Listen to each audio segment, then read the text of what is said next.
FastCast movies, Spider-Man Homecoming, spoiler edition. So if you watch my non-spoiler review, you know that I love this movie, and that it is potentially my new favorite Marvel movie. I'm taking my kids to see it this weekend, because I think they're going to love it too.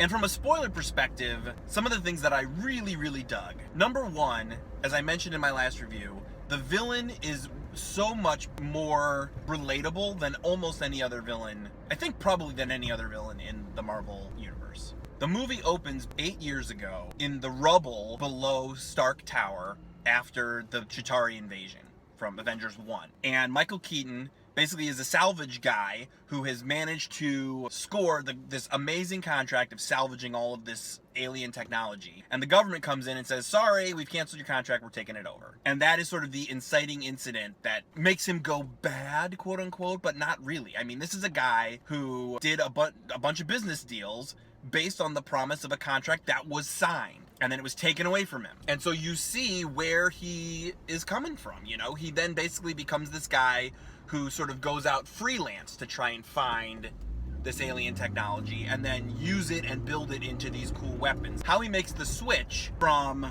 salvager and experimenter to essentially arms dealer, that is sort of more of, that's where I say, like, you don't understand him necessarily, because I don't know that we would all end up being arms dealers, but maybe we would.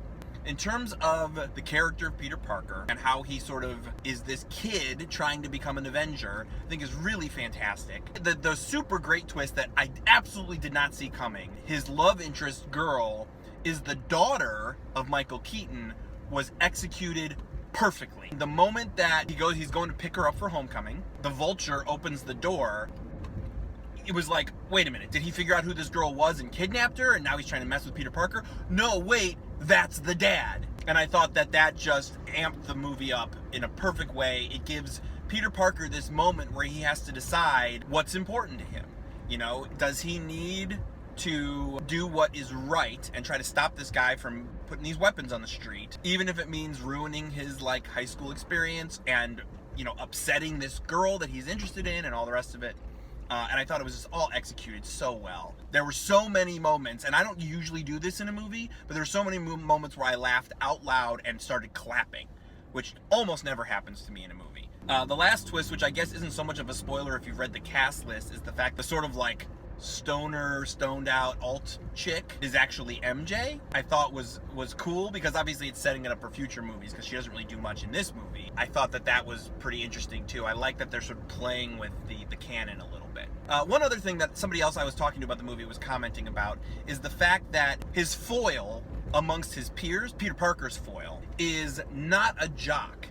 You know, Peter Parker is a nerd. Typically in these movies, like, the foil for the nerd is a jock, sort of like trying to be like, oh, hey, whatever, nerd, you know. That wasn't the case in this one. It was another nerd who was on the academic decathlon with him. When somebody put that to me, I was like, oh yeah, that actually is that's an interesting twist on it. Maybe it's speaking to where we're at as a society, where, like, it used to be that if you were a geek, the geeks were the good guys and the jocks were the bad guys, but now geeks and nerds are so prevalent that the geeks and nerds can be both the good guys and the bad guys, I guess. If you haven't seen it yet, I don't know why you're watching the spoiler review, but it absolutely is worth seeing. I cannot wait to see it again. It definitely surged past both Wonder Woman and Guardians of the Galaxy in terms of favorite superhero movie of the summer, for sure. I liked both of those movies a lot. I think I liked Wonder Woman best, Guardians second, but now they've both been demoted, because this is definitely the best superhero movie of the summer. And I can't wait to see more of this character in the MCU and in his own movies. My wife made a great joke that the follow-up to this will be Spider-Man Prom, and then they'll finish out the trilogy with